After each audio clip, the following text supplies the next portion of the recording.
Salmo capítulo 11.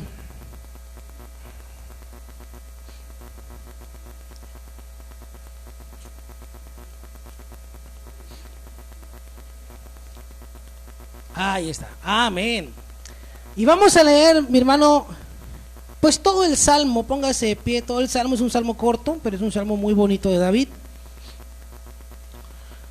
Leemos juntos con la bendición del Padre, del Hijo y del Espíritu Santo. Amén. En Jehová he confiado. ¿Cómo decís a mi alma que escape al monte cual ave? Porque he aquí los malos tienden el arco, disponen sus saetas sobre la cuerda para asaetear en oculto a los rectos de corazón. Si fueren destruidos los fundamentos, ¿qué ha de hacer el justo? Jehová está en su santo templo. Jehová tiene en el cielo su trono. Sus ojos ven, sus párpados examinan a los hijos de los hombres. Jehová prueba al justo, pero al malo y al que ama la violencia, su alma los aborrece. Sobre los malos hará llover calamidades, fuego, azufre y viento abrasador será la porción del cáliz de ellos. Porque Jehová es justo y ama la justicia. El hombre recto mirará su rostro. Padre, te damos gracias en esta mañana. Una vez más levantamos nuestra voz. Queremos, Señor, que tú seas el centro de todo lo que hacemos, y más en esta hora. Queremos que tu palabra, que ya es bendita, venga a caer en buenos corazones, en tierra noble que produzca frutos, Señor. Reavívanos, vivifícanos con tu palabra. Y, Señor, cualquier cosa que nos distraiga, la reprendemos en el nombre de Jesús y te damos gracias. Amén y amén. Puede tomar su asiento, mis hermanos, me da mucho gusto verle. ¿Cómo les decimos a aquellos que nos acompañan en el día de hoy? Que Dios les bendiga, bienvenidos a casa. Amén. Este salmo, mi hermano, es un salmo que David escribió. Usted sabe, los salmos son cantos. Los salmos son cantos que se escribieron para adorar a Dios. Este que dice Salmo de David, al músico principal. Este salmo, dicen los que dicen saber, lo escribió David justo cuando salió huyendo de el rey Saúl, cuando él todavía no era el rey David, sino que era un general del ejército de Saúl, y Saúl salió a perseguirlo, y David, mi hermano, escribe este canto inspirado por el Espíritu Santo y desde el fondo de su angustia, de su corazón, porque los justos, mi hermano, son angustiados. ¿Cuántos dicen amén? Los que tratan, o los que tratamos de llevar una vida recta, de llevar una vida conforme a lo que Dios establece en su palabra, son angustiados. Siempre habrá quienes se levanten y se opongan en contra de aquellos que buscan vivir en justicia. Y no porque seamos justos, sino que tratamos de vivir en justicia porque ya hemos conocido al Señor. Y David, mi hermano, en su integridad sentía esto. Y él decía en el versículo 3, y esto me retumbaba la cabeza: si fueren destruidos los fundamentos, ¿qué ha de hacer el justo? Si fueren destruidos los fundamentos, ¿qué hará el justo? ¿Cuáles fundamentos? ¿De qué habla David? Bueno, a David, le movieron todo su mundo. Él tuvo que salir huyendo con su familia, con sus hijos, con todo lo que tenía. Su seguridad, su estabilidad ya no existía. Yo creo que todos los seres humanos buscamos eso, estabilidad.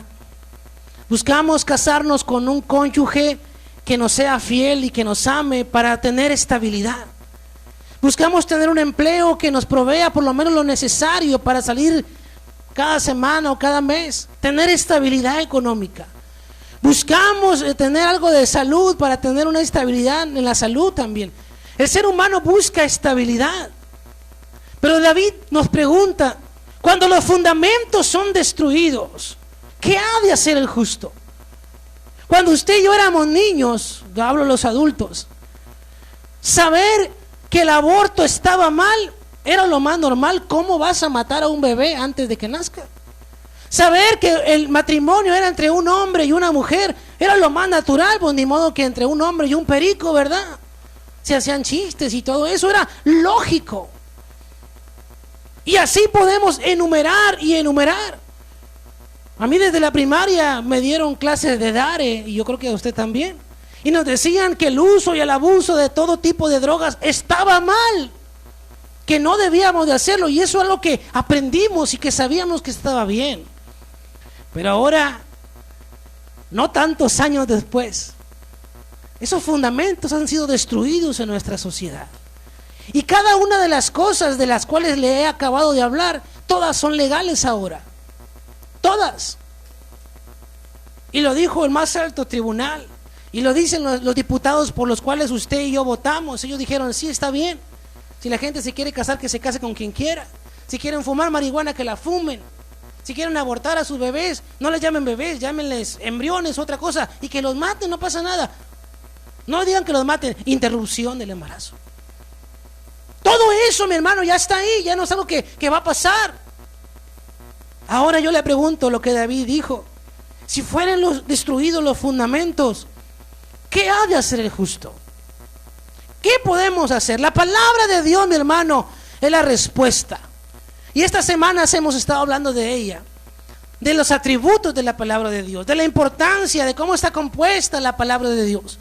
Pero para usted y para mí, más importante que saber cuántos versículos hay en la palabra o cuántos capítulos, lo más importante de todo es saber que la palabra de Dios es el ancla, es el fundamento de la vida del creyente.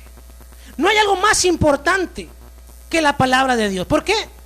En la Biblia, mi hermano, encontramos consuelo, encontramos fortaleza, encontramos dirección para cada situación de la vida. ¿Quieres saber con quién casarse y con quién no? Lea la Biblia. ¿Quieres saber cómo educar a sus hijos? Lea la Biblia. ¿Quieres saber cómo dirigirse con sus autoridades, con su pastor, con su marido? Lea la Biblia. ¿Quieres saber cómo tratar a su esposa? Lea la Biblia. ¿Quieres saber cómo conducirse en su trabajo? Lea la Biblia. ¿Quieres saber cómo comer o qué no debería de comer? Lea la Biblia. ¿Quieres saber cómo vestir o cómo no vestir? Lea la Biblia. No hay algo que no venga en la Biblia. Quizá algunas cosas como el internet, ¿verdad? No viene aquí la palabra internet, pero la palabra de Dios nos da principios bíblicos con los cuales usted y yo, si los seguimos, podemos vivir con promesas y con seguridad para poder enfrentar las dificultades que se vienen en contra de nosotros. En esta, mi hermano, es una época muy difícil. Vivimos en una época difícil. A mí me preguntan a veces, ¿y por qué ya no tienes más hijos? Le digo, la verdad personalmente me da miedo tener más hijos. Traerlos a este mundo en donde todo está de cabeza. ¿Verdad? Todavía hace 100 años la gente tenía algo de pudor, algo de respeto, algo de honor. Ahora, mi hermano, es completamente el desenfreno. Casi vivimos en Sodoma y Gomorra. Dice, me hace que ya los estamos pasando. Ya no es algo viable, por lo menos para mí. Prefiero al que tengo enseñarle la palabra de Dios, ¿verdad? Uno y que no falle. Ayúdeme a orar. Y mi hermano, estamos viviendo tiempos difíciles. La gente vive con inseguridad. La gente vive con ansiedad y desconfianza. La enfermedad del siglo XXI es el estrés. Esa es la enfermedad del siglo XXI. Está dejando a la gente inválida para trabajar. El estrés. La gente vive temerosa. Y es por eso que más que nunca tenemos que descansar en la palabra de Dios. Tenemos que descansar, mi hermano, acudir a la palabra de Dios y pedirle al Señor que a través de ella seamos llenos de la sabiduría de Dios, que nos llene de valor, que nos llene de obediencia para vivir bajo su agrado. Lean la palabra de Dios, ¿verdad? Por ahí me decían ayer que ya están leyendo los proverbios, como se los recomendé. Inmediatamente lo empezaron a usar, a predicarle a alguien con esa palabra, porque la palabra de Dios no se queda quieta. El Espíritu Santo, dice la Biblia, que es como un río de agua viva que corre y que fluye. Y yo no sé si usted ha visto ríos así impetuosos, pero así es la palabra y el Espíritu Santo dentro del creyente. Si aquel creyente que no habla la palabra es porque no tiene eso adentro. Porque un creyente que tiene la palabra no puede callar, no puede dejar de compartirla. No porque no pueda, no porque no quiera, sino que no puede, es imposible parar la palabra de Dios. Y mi hermano, David conocía perfectamente las dificultades. Él no le era ajeno. Ningún problema le era ajeno a David. Él sabía sufrir, pues. Usted no puede decir, no, pues es que David, el rey, pues, ¿qué va a saber? No, David sabía lo que significaba pasar por dificultades. David sabía, mi hermano, que tenía que aprender a confiar en el Señor. David se enfrentó a Goliat, pero él dijo, no vengo más en el nombre del Señor de los ejércitos. David, mi hermano, sabía de la fidelidad de Dios.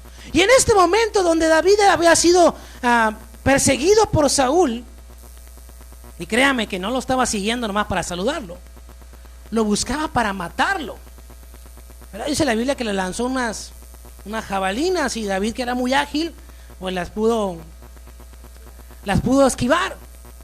Sí sabe la historia, ¿no? David estaba tocando el arpa para que Saúl se calmara, y de repente pues se le botó la canica a Saúl. Yo pienso que se desafinó a David, una canción que no le gustaba. Por eso aquí no hay jabalinas. Y mis hermanos, David estaba sufriendo, llevó a su esposa, a sus hijos. Y David nos dice en el versículo 2: porque aquí los malos tienen el arco, disponen sus saetas sobre la cuerda para asaetear en oculto a los rectos de corazón. Dice, los malos me están acechando en lo oscuro. Aquellos que buscan mi mal no se enfrentan a mí cara a cara, sino que en lo oscurito, así que no me vean, desde ahí, sobre la cabeza. ¿Cuánto les ha pasado? No, díganme. Mis hermanos, vivimos en un mundo difícil, donde tenemos que cuidar nuestra integridad y la integridad de nuestra familia. Pero como venimos platicando en semanas pasadas, nuestra lucha no es contra carne y sangre. Nuestra lucha es una lucha espiritual, y tenemos que enfrentar esa lucha a través de la palabra del Señor. Fue por que David tuvo que huir y esconderse del rey Saúl. Y aquí en el Salmo que acabamos de leer nos muestra lo que David tenía en su corazón, mientras que el mundo de David se venía abajo, se desplomaba. La pregunta principal: si fueren destruidos los fundamentos, ¿qué ha de hacer el justo? Yo creo que todos los que estamos en este lugar hemos pasado, si no por uno, por varios momentos en que parece que nada tiene salida, en que parece que todo se vino abajo. Se enfermó aquel familiar, perdimos el empleo, o nos enfermamos nosotros, o alguien muy querido se fue, o nos destrozaron el corazón. Hemos pasado por ese momento donde pareciera que Dios nos ha dejado solos, que ya no está ni siquiera el Señor con nosotros. Y decimos, ¿y ahora qué vamos a hacer? Mi hermano, cuando se derrumbe a nuestro alrededor, debemos recordar las promesas de la palabra de Dios. Por eso las dejó escritas, para que sean el fundamento de nuestra vida. Sin importar lo que enfrentemos, la Biblia nos dice una cosa: usted y yo somos hijos de Dios. ¿Cuántos dicen amén? Usted y yo somos hijos de Dios, y Él ha prometido tomarnos de nuestra mano y estar con nosotros todos los días hasta el fin. Y eso no significa lo que se predica el día de hoy en muchas partes, ¿verdad? Que usted se acerca a Dios, usted ya no va a tener problemas, ya no va a tener sufrimiento, ya no va a tener dolores. Eso no significa eso. Eso significa que el Señor estará con nosotros en cada momento de nuestra vida, en cada paso. La palabra de Dios es la guía en medio de las dificultades y los problemas. Dice la Biblia, no nos ha sobrevenido ningún mal que no haya pasado antes, ¿verdad? No ha pasado nada en nuestra vida que no le haya sucedido a alguien antes.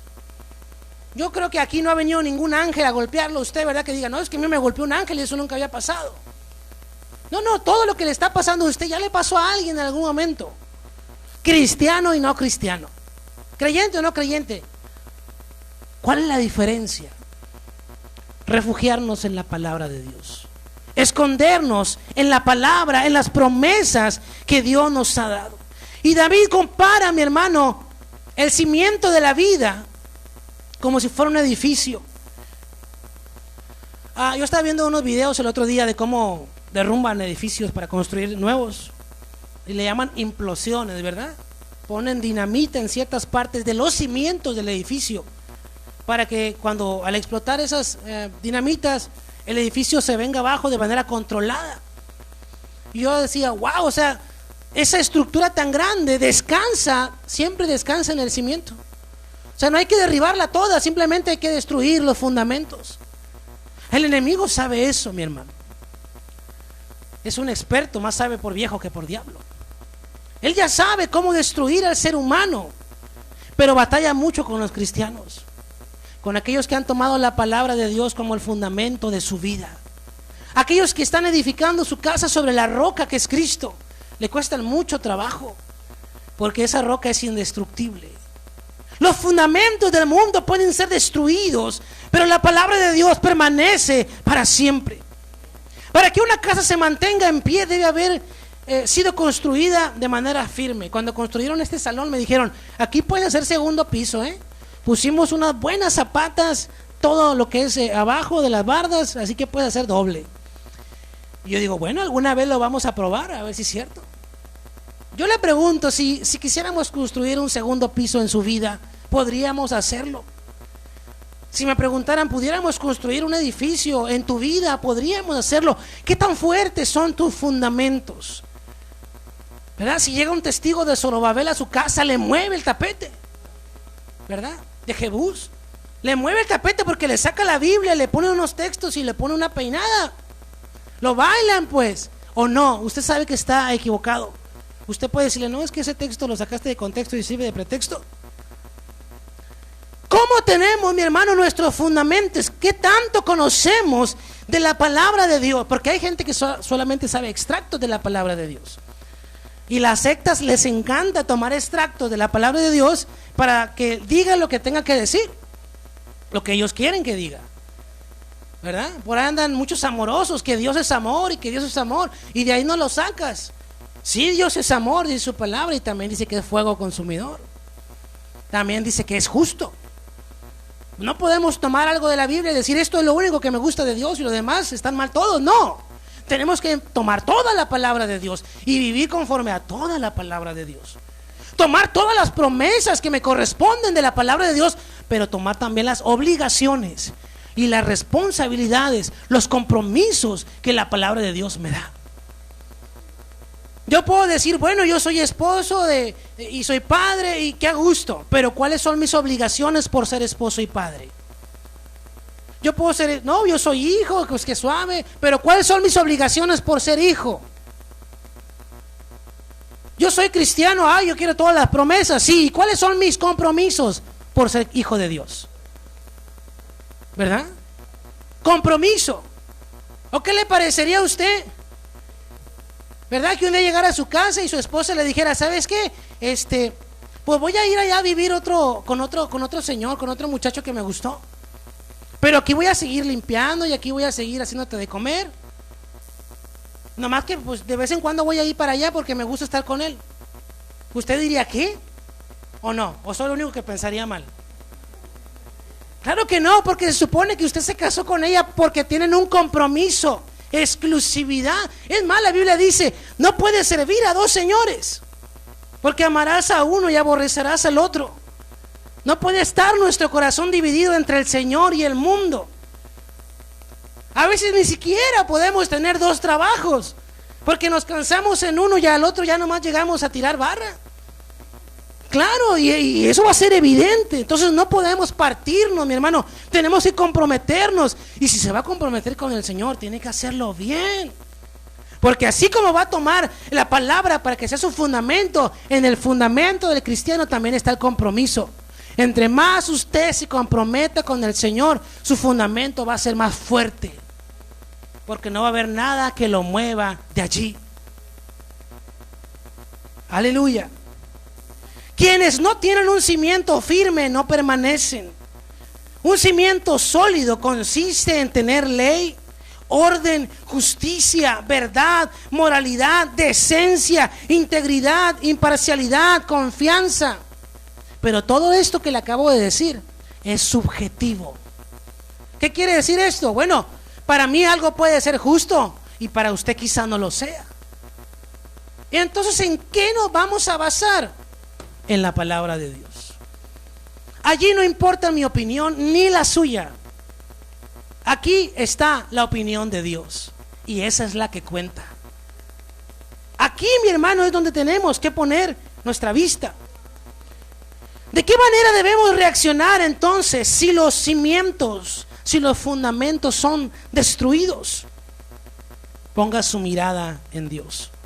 David, mi hermano, dice en el versículo 1, ¿cómo comienza? En Jehová he confiado. En Jehová he confiado. Él no estaba mirando al rey que lo seguía. Él no estaba mirando que él iba huyendo con su familia y algunos amigos. Él no estaba mirando las circunstancias. Él dijo: en Jehová he confiado. Él no estaba mirando si el presidente tiene buenas o malas políticas, si los diputados aprueban buenas o malas leyes, si el salario no alcanza para... Él no estaba viendo nada de eso. Él estaba diciendo: en Jehová he confiado. En Él he confiado. Y nosotros, mi hermano, tenemos que hacerlo también. Depositar nuestra confianza en el Señor y estar atentos a su voz. ¿Qué es lo que Él dice, su palabra? La verdad absoluta es la palabra de Dios. Y esto es absolutamente cierto. Nadie en ninguna parte va a encontrar la verdad absoluta más que en la palabra de Dios. Cualquier cosa que se oponga, que vaya en contra de la palabra de Dios, deséchelo. No le va a servir en su vida. Tenemos que depositar nuestra confianza en el Señor, recibir de Él la dirección que necesitamos. David nos dice ahí en el versículo 1: ¿cómo decís a mi alma que escape al monte cual ave? David iba huyendo, pero Él nos dice a nosotros: no huyas, no seas cobarde. David dice: ¿cómo le dices a mi alma que huya? En vez de tratar de huir de las dificultades, tenemos que correr a los pies de Cristo. Allí, mi hermano, Él es todopoderoso. Para Dios no hay nada que se le escape de sus manos. A ver, levante la mano quien tiene un problema ahorita, el que sea. Yo tengo más de uno. Bájela. Ahí tienen doble por allá atrás. Dios está consciente de ese problema. Es más, Dios ya sabía que ese problema iba a llegar a su vida. Y sabe, esto se puede escuchar medio raro, pero Él no hizo nada para evitar ese problema. Pero no, que Dios me ama. ¿Por qué dejó que llegara esto? ¿Por qué no lo impidió? Él no lo impidió. Él quiso que usted llegara a este problema y que en medio de este problema usted tomara la palabra y se afianzara de sus promesas. Dicen que en la cárcel y en el hospital se conocen los amigos. Dios está con usted en la cárcel y en el hospital y en todo lo demás en su vida. A Él no se le escapa nada de sus manos. Él es fuerte, mi hermano, y no hay un refugio más fuerte y más seguro que nuestro Señor. Él nos ama y Dios desea que tengamos, mi hermano, fundamentos firmes, aún en medio del sufrimiento, en medio de las pérdidas, en medio del dolor. Dios quiere una sola cosa: que dependamos de sus promesas. Den un aplauso al Señor.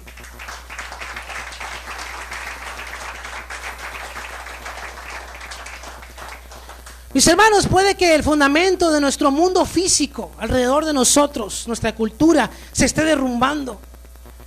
Inclusive puede que perdamos nosotros económicamente muchas cosas: la casa, el carro, ¿verdad? Que debamos 14 meses de renta. Puede que sucedan muchas cosas, pero aún en medio de ello, nuestro Padre quiere sostenernos. Él quiere que usted y yo confiemos. ¿Y qué es lo que hace Dios cuando usted y yo acudimos a Él? Cuando nuestro alrededor se está derrumbando, ¿cómo reacciona Dios? Bueno, Él nos pone bajo su protección. Aleluya. Si usted y yo tenemos una relación estrecha con Dios, si andamos en obediencia a la palabra del Señor, dice Santiago, no, Santiago no es, dice la Biblia que Él no nos dará más de lo que podamos soportar. Dios no le dará una prueba más allá de lo que usted pueda soportar. Y usted se queda aquí. ¿Sí? La prueba que usted esté pasando es porque usted puede con ella en el Señor. Si no, Dios no se lo hubiera dejado llegar. A lo mejor usted no sabe, pero Él sí sabe. Usted no sabe de qué es capaz en el Señor, pero Dios sí. Y cuando le deja pasar la prueba, como a David, es porque sabe que usted saldrá más que vencedor de esa prueba, más que victorioso. Aleluya. Dios pondrá, mi hermano, un límite a nuestro sufrimiento.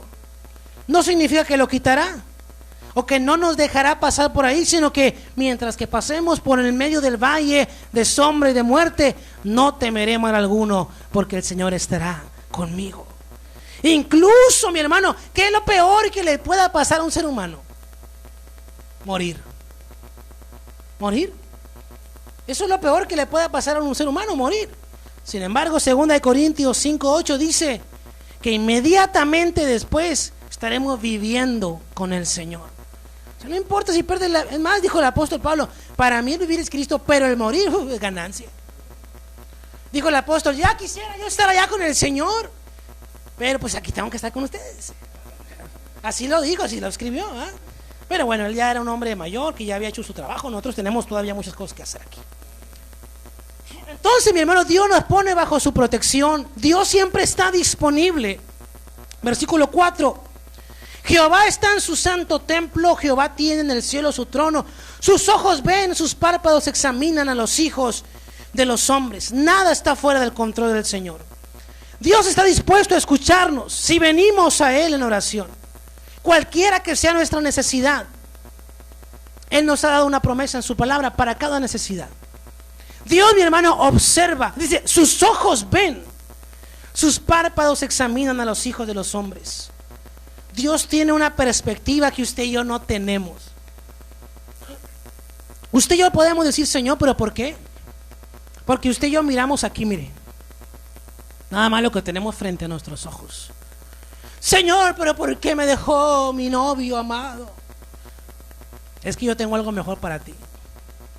A lo mejor no más guapo, pero sí mejor para ti. Señor, ¿por qué me despidieron del trabajo? Es que yo tengo algo para ti, algo mejor para ti. ¿Pero por qué, Señor? ¿Pero por qué? Usted no pregunte por qué. Yo a veces le digo a mi hijo, usted no pregunte por qué, usted haga lo que yo le diga, porque yo siempre voy a buscar su bienestar. Y Dios siempre busca nuestro bienestar. Pero estamos, ¿verdad?, como niños. ¿Pero por qué? ¿Pero para cuándo? ¿Pero cómo? A usted no le interesa, mi hermano. Usted déjese guiar por el Espíritu Santo y verá que las cosas le van a salir bien, porque Dios permite cada cosa para fortalecer nuestra fe. Las pruebas Dios las usa para que crezcamos. Aleluya. Por eso, mi hermano, no tenemos razón para sentir temor si usted y yo somos amigos de Dios. Yo no sé si usted ha tenido algún amigo importante en este mundo, una persona de influencia o de dinero, o que tenga algún cargo, ¿verdad? Pero no sé, a veces eso causa que uno diga, es que yo soy amigo de él. O sale en la televisión, yo lo conozco. Mi hermano, usted y yo conocemos al Señor. Somos hijos de Dios. Se lo he dicho últimamente mucho. Hay niveles. Somos hijos de Dios. No somos del montón, mi hermano. El Señor nos escogió desde antes de la fundación del mundo para que fuéramos suyos. ¿Por qué temer? ¿Por qué desconfiar? No, mi hermano. El Señor está disponible, observa y nos pone bajo su protección. Entonces nosotros tenemos que confiar sin importar las circunstancias que enfrentamos. Quizá parezca que Dios no está haciendo nada, ¿verdad? Pero cuando Él queda en silencio, es porque está trabajando. Espérate un poquito más, ya casi termino de hacer lo que estoy haciendo para ti. Si la situación empeora, no significa que Dios se ha olvidado de nosotros. No, mi hermano. Dios llega en el momento oportuno. Me encanta siempre que explico esto. Me gusta. En el Nuevo Testamento, que se escribió en griego, hay dos palabras para tiempo. Ya se lo he dicho antes. El cronos y el kairos. Y las dos significan tiempo en español. El cronos es el reloj, el cronómetro, un tiempo continuo, un tiempo que se mide. Pero el kairos es el tiempo oportuno. Es el tiempo preciso. Y ese es el tiempo de Dios. Dios no se mueve por calendarios, por fechas. Él llega en el momento exacto, en el momento oportuno. ¿Verdad? Cuando está a punto de pasar aquel tren con aquella damisela en peligro amarrada sobre las vías, ahí llega el Señor, justo en el último momento. O sea, la hace de emoción. Así llega el Señor. Y yo cuando, tiempo atrás, yo me desesperaba y decía, están a punto de atropellarme, ese tren está a punto de atropellarme. Pero ahora he aprendido a confiar en Dios. Es decir, cuando llegue el último minuto, el Señor hará lo que tenga que hacer. Él llegará en el kairos, en el tiempo perfecto. Mi hermano, tenemos que poner nuestra esperanza porque Él no se olvida de nosotros. En vez de huir, corramos al Señor. Pidámosle que nos purifique. Debemos estar, mi hermano, listos a que nos limpie, que nos exhorte, a que nos reprenda y nos ayude a que mejoremos. Y nosotros mismos tenemos que estar listos para exhortar a otras personas. La gente del mundo, mi hermano, está ávida de la palabra de Dios. Están ansiosos, están temerosos. Están diciendo, pero ¿por qué? ¿Por qué? ¿Por qué está pasando todo esto? Y ahí el cristiano es cuando tiene que salir y llegar y platicar y decir, Cristo vive, Cristo tiene la respuesta. Deja tú que se aprueben las leyes que quieran, que viva el mundo como quiera, pero tú puedes ser salvo en Cristo. El cristiano debe estar listo. Y mucha gente me ha dicho, sí, hermano, pero ¿cómo le voy a predicar yo? Si mire cómo yo ando. Bueno, en parte tiene razón. Por eso primero nos ponemos a cuentas con Dios, para dar de gracia lo que recibimos de gracia. Y tenemos, mi hermano, que, póngase de pie, por favor. Tenemos que orar para que despierte el Señor un avivamiento en sus hijos. Un avivamiento, mi hermano, una revolución, una última cosecha, porque Cristo viene.